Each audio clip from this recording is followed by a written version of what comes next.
So now we are so excited to present a fireside chat on the topic Space Commercialization has set sail, how to grasp the future. So this session will be hosting by our esteemed panelists who are already on the stage. Big round of applause to welcome David Hontee Peng, Board Director of Orion Astropreneur Space Academy, and Samuela Davidova, Press Secretary at Liberland. The floor is yours. Thank you.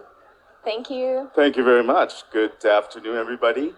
My name is David Peng. 中文名字是彭宏体。大家好。Hello, everyone. My name is Samuela Davidova. I am a representative of Liberland, the freest country in the world that we're just building from scratch for the past 10 years. It was a great pleasure that our president, Vidya Tlichka, opened today's conference at 9 in the morning and shared more. We're all about libertarian principles implied in the country. And besides just building the country, we also are very interested into space, and I'm happy to be here. All right. Maybe we could give a little bit of our background first, and then we can get into it. So this session is somewhat different because we're going to talk about space. Everybody's here for finance. You're looking at, the different aspects of digital assets, physical assets, and finance, and so forth. But why space? So the first question is that, how many of you believe that what you do is linked to space? Okay, very small number. Well, literally everything you do is related to space. So as I said, my journey into space, I did 35 years in finance. I'm from New York. I was with Merrill Lynch. I was with BlackRock for 18 years, setting up their Taiwan, China business. I set up the first private equity company in China back in the early 90s with Bank of China, and then also the first fund management company in Shanghai with Bank of China and BlackRock. But I went back to graduate school for the second time and just completed a degree in space leadership, business, and policy, focusing on commercial space. So most people know that space was very much public domain in the 60s and 70s up to the 80s and 90s. Pretty much is government space, prime space. It's sort of a public policy to go to the moon, plant the flag, take a picture of the footprint, and then that's it, right? But since 15 years ago, we're looking at the new forefront of commercial space, and I'm sure Liberland is something that you absolutely should be looking at in this new forefront. It is developing very rapidly, and most of you know that the big story is SpaceX and Blue Origin, Relativity, Rocket Lab, etc. These are companies that are doing space. But that represents a small percentage of the global space industry. As of 2024, the total assets or total amount or GDP for space is about 635 billion, estimated to go to 1.8 trillion by 2035 by World Economic Forum and McKinsey. So, we can share a bit more about what does that mean, but more importantly, what does that mean for countries or regions like Hong Kong that's focused on finance, right? So the commercialization space is rapidly developing, and I'll stop here and let Samuela talk about, her perspective too. Well, I would love to actually make you continue because it's very interesting to me to see your perspective as an established country and from Hong Kong, what is the most interesting to you? And also, I think it would give a good background to the audience, as you mentioned that, space is not just the rockets and the big show on the moon. It's also cool. We just delivered our flag to this moon. It's a really cool thing to have. I think it's nice to flex with that. But let's be a bit down to earth. Okay. I mean, a lot of people ask, why space? And most people can't see the future. So the way that I like to share with people is to take you on a journey, a time travel journey. All right. We're in a time machine. We're in the year 2025. Let's pretend we're all going back to 1890. Why 1890? Well, the automobile was invented. So let's say some of you really like new inventions. Some of you bought a car in 1890. That's only 135 years ago. So question for you, where do you buy your gasoline in 1890? There are no gas stations. Think about it. Most cities and towns do not have traffic or roads for cars. traffic lights, traffic management, laws and regulations around cars, the whole concept of car as a vehicle for travel, transport work. There are no highway systems. There are no hotels and motels that cater to a large number of people traveling. So in 135 years, we built out the infrastructure, mapped out what we now know is our life today with the automobile.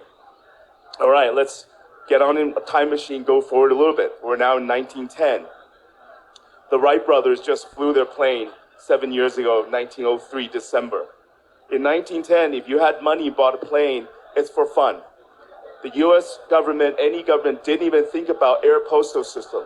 So the entire air route system, the concept of a infrastructure for air travel to go around the world for travel, for transport, for shipping, for mail, for defense, for military, nothing existed.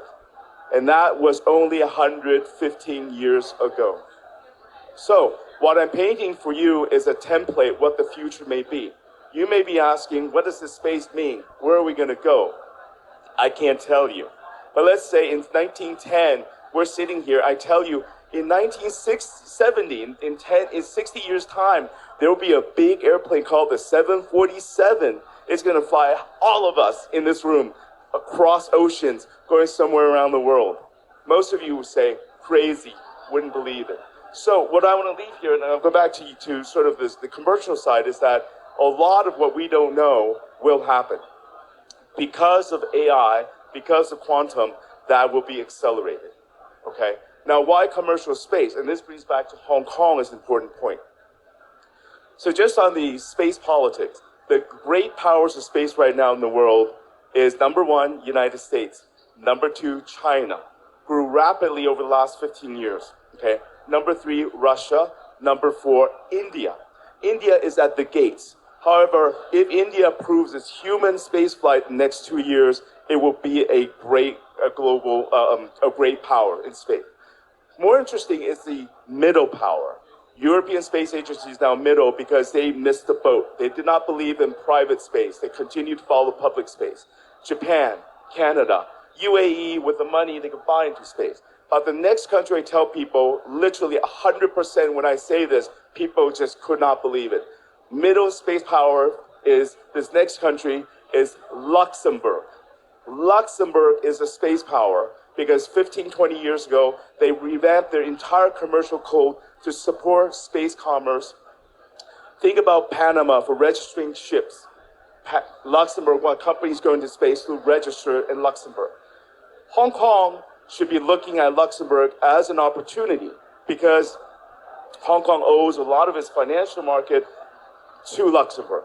Think about the UCITS, the CICA, the fund administration, okay? A country like Luxembourg does not have a lot of land or people. They have to reinvent itself. Hong Kong has even more resources, okay? As a special administrative region of China, China is begging Hong Kong to get involved in commercial space. We have the entire China space ecosystem because the world now is bifurcated into two ecosystems, the US space ecosystem and the China space ecosystem. And the two will be continued at adversarial stance for a period of time. But this is a great opportunity for Hong Kong to collaborate, or China, with India, with other countries, to work together on developing space. Back to you. Thank you so much for providing your perception. I would add on this because I would say that where the circles where I'm hanging around are more also like pro-future and pro what can be next. But part of this future is already happening. There's a very small niche community of decentralized space programs and decentralized space-related companies who are more focusing on, say, alternative way of financing because a big bottleneck for the space industry is the financial requirement is just very expensive. Absolutely, you know, and I know people, friends are working on MoonDAO tokenization, you know, for space. Now think about it. Space is really split up into three different sub-economies. You have Earth to space. That's where most people think about launch, getting stuff. We call it upmassing, bring things up to space, okay? And that's the purview of SpaceX, you know, all the launch companies, the Orion, the European, the Chinese Long March, that's all doing that. The second subset of economy space is space to Earth. And that's where the money is. Right now, the most of the value of space is space to Earth for data. All these satellites, in 2017, we had 1,700 satellites. We now have 10,000, going to 100,000 in another 10 years' time. All that satellites up there, the data they hold, the data they utilize, added to AI analysis and quantum, will derive and provide a lot of information. Okay, so absolutely that's the second. The third, going back to why it's interesting to look at the future sort of payment system, is space to space. Once you get all the data up, the upmassing, the downmassing data, and then bring enough infrastructure in space to build a cislunar economy, and that's what the Americans are leading Artemis to do, the Chinese are leading the International Lunar Research Station are doing. Once you're in space, most of the things you develop and use is space to space.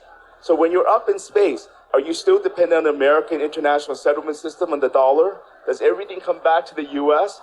No, I think very naturally it will be a new type of currency, whether fiat or tokenized or digital, that will support the space-to-space economy longer term. You're totally right. And I think I would continue on this in terms of the opportunism of commercialization, because I would say it's not just the big governments. You mentioned Liechtenstein, but actually there are some other countries which we are in touch with, or not particularly me, but we have a small team in our Liberland space program. We have some great advisors. And I can tell that there are very, very small countries with similar citizenship as we have applicants for our, like around 1 million people. And they are also interested into their own space programs, because they want to have sovereignty and they want to have the ownership of those data that you mentioned. So the Earth observation, and that's where the cash lies, as you mentioned, David, is a big deal. So this is where you can look at if you're interested into where may be the potential for, monetizing it. Why is it interesting? Because of you own the information of your territory. It's for weather, it's related to the military, etc. Yeah. And that's the sensitivity. I go back to the bifurcation of the space ecosystem, because a lot of what you do in space are what they call dual use. Okay, so both for civilian and military use. So that's something that needs to be considered. And because of the current political dynamics, we can't change that. But that said, there are a lot of areas for collaboration, right? Because going to space is hard. It is not easy. Right, because you think about it, you go up there, you have to ensure that there's thermal requirements, there are microgravity requirements, there are radiation requirements, vibration requirements. The harshness of space is there, right? But I think what's important is and I think in Asia people know, but I think in America, a lot of my colleagues are much less aware of the progress of China and Chinese space. So by the way, the closest spaceport is Hainan, an hour away. That's a commercial spaceport. I was there last August to watch the launch of Long March 5. And I went there, I was quite amazed because it was such festive atmosphere. Children, families were there. They have all-day workshop, 5-year-olds on stage, 8-year-olds on stage, talking about the different types of Long March rockets, the little children as ambassadors to the Long March. So the Chinese are very much pushing forward in space.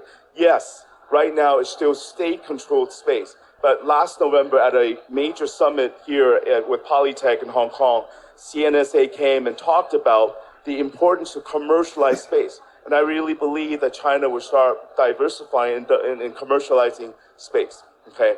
But that requires a lot of people working together, and exactly that you don't need to be a sovereign nation to go into space.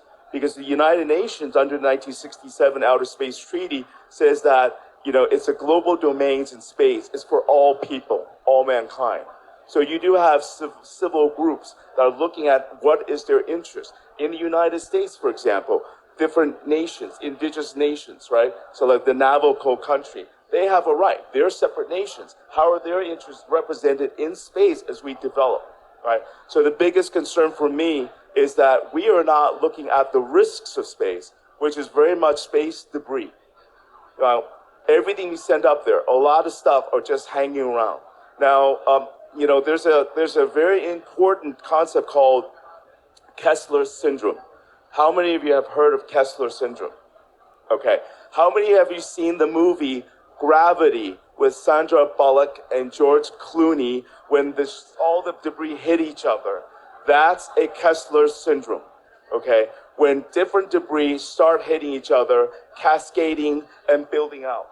That is being monitored right now, and mathematically, they're calculating without doing anything to clean up space debris. The likelihood of a space or Kessler syndrome is 2035.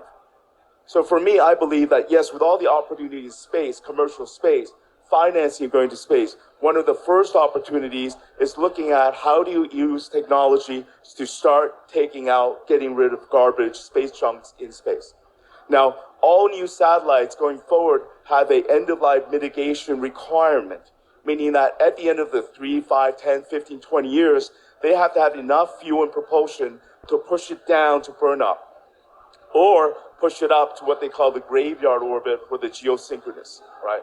But we're not talking about all the 90% of the American and the Soviet old stages, all the stuff that's floating there has no control, no propulsion, likelihood of hitting each other will increase. So that itself, there are companies in Japan, in US, in Europe, that are designing systems to go and remove this garbage, right, space junk. Because we might not be able to get up there if we have a Kessler syndrome.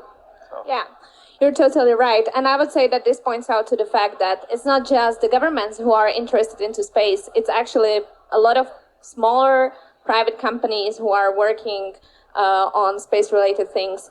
The space junk is a great example of how you can actually make money, and it will be beneficial because it also obstructs other satellites. It can harm, the investment that you put into your space mission. So this is interesting for insurance companies, for governments, etc. Right. And I would get here to rather what I see as the biggest bottleneck. I was quite surprised, and that's what inspired me actually to initiate a space program, thanks to our president of Liberland. And it is that the biggest bottleneck in terms of entering the space area is not really the tech. I mean, of course, the tech is evolving, and you mentioned AI, and we will just see where it goes. But it is actually the regulation. It's really hard. So I was talking to a couple of space engineers who became space bureaucrats, and half of their work and half of the cost of the mission can be just the bureaucracy. And that's a lot. And so, I mean, from perspective of Liberland, from perspective of a country, I don't think that we should sort of, motivate people to do more space, but rather maybe we could rethink the status quo in terms of what would be the most necessary bureaucracy. If there are some processes that could be maybe put on blockchain to be simplified, to be more efficient, to be faster, and to lower the cost, and thus to lower the bottlenecks to enter the space area for more companies, for more governments. As you mentioned, the collaboration, I see a great potential in this, especially for us. It would be great to get more recognition. You're right? But there are two approaches doing this. One is still that government bureaucratic approach, right?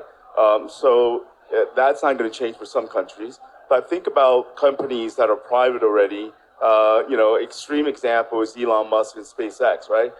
Failure is great. Blow it up and do it again, right? So there are opportunities to look at how you build out in space and working together to speed that up. So, but even more general, I just want to leave today. We have a little bit more time. Is that many people think that space has nothing to do with you. Okay, so. Very interesting. I wear different hats. One hat is this, they mentioned Orion Astropreneur Space Academy, which is a think tank, private nonprofit in Hong Kong that's helping space education. So Hong Kong, given all the money and resources, doesn't have a CubeSat program to help train college and high school kids. Countries like Nepal, Bhutan, and Vietnam have government programs. So in Hong Kong, we need to really support the government and move that forward in doing it. Right.